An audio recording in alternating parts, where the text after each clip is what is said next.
छोटे कस्बे में एक टूटा फूटा सा घर था, जिसकी दीवारों पर दरारें थीं और रंग फीका पड़ चुका था।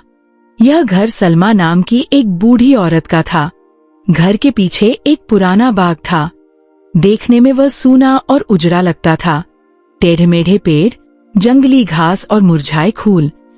लोगों को वह बाग बस एक छोड़ी हुई जमीन लगता था, लेकिन सलमा जानती थी कि वह जगह साधारण नहीं है। वह बाग जिंदा था।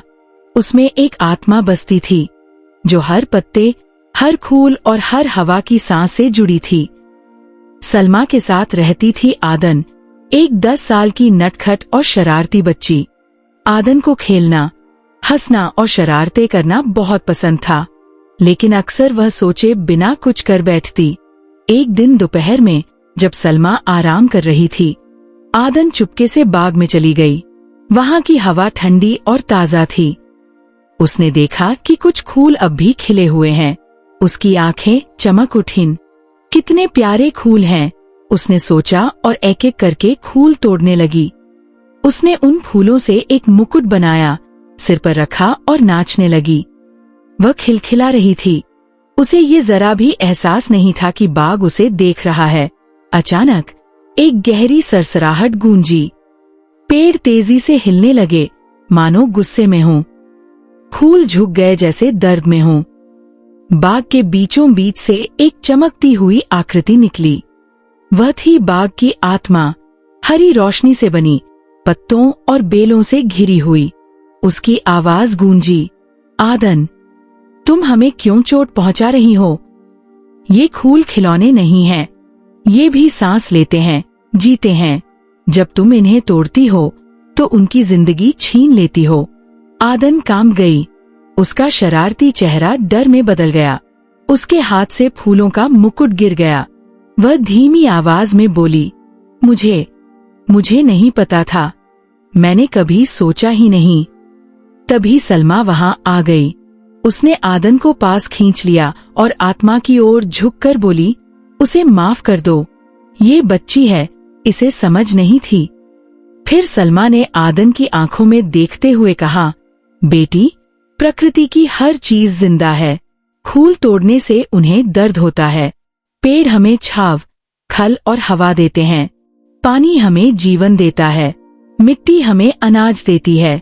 अगर हम प्रकृति को नष्ट करेंगे तो हमारा ही नुकसान होगा। प्रकृति हमारा परिवार है। आदन ने उन फूलों को देखा जो उसके हाथों से गिरे थे। उनकी पंखुड़ियां मुरझा रही थीं। उसकी आंखों में आंसू भर आए। उसने फुसफुसाते हुए कहा, मैंने नहीं चाहा था कि इन्हें दर्द पहुंचे। मुझे माफ कर दो। बाग की आत्मा की रोशनी हल्की हो गई। उसने कहा, अगर तुम्हें सच में पछतावा है तो हमें दिखाओ। देखभाल करके साबित करो कि तुम बदल गई हो। आदन ने सिर झुकाकर हामी भरी। अगली सुबह वह पानी का एक छोटा बर्तन भरकर बाग में लाई। उसने पौधों की जड़ों में पानी डाला, सूखे पत्ते हटाए और सलमा की मदद से नए बीज बोए।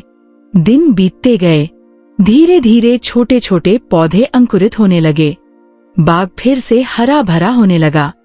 पक्षी लौट आए, तितलियां उड़ने लगीं और हवा में खुशबू भर गई। शाम को जब सूरज ढल रहा था, बाग की आत्मा फिर प्रकट हुई। इस बार उसके चेहरे पर मुस्कान थी। उसने कहा, आदन, तुमने राज जान लिया। जब इंसान प्रकृति का सम्मान करता है तो प्रकृति बदले में सौंदर्य और जीवन देती है। आदन गर्व से मुस्कुराई। सलमा ने उसके सिर पर हाथ रखा। अब आदन समझ चुकी थी कि फूल सिर्फ सजावट नहीं है, बल्कि जिंदा दोस्त हैं। उस दिन से सलमा और आदन हर शाम बाग में बैठकर बातें करते, पौधों को पानी देते और प्रकृति की खूबसूरती का आनंद लेते। उजड़ा हुआ बाग अब पूरे कस्बे का सबसे सुंदर हिस्सा बन चुका था। शिक्षा, मॉरल, प्रकृति का सम्मान करो। जब हम उसकी देखभाल करते हैं तो वह हमें जीवन लौटाती है।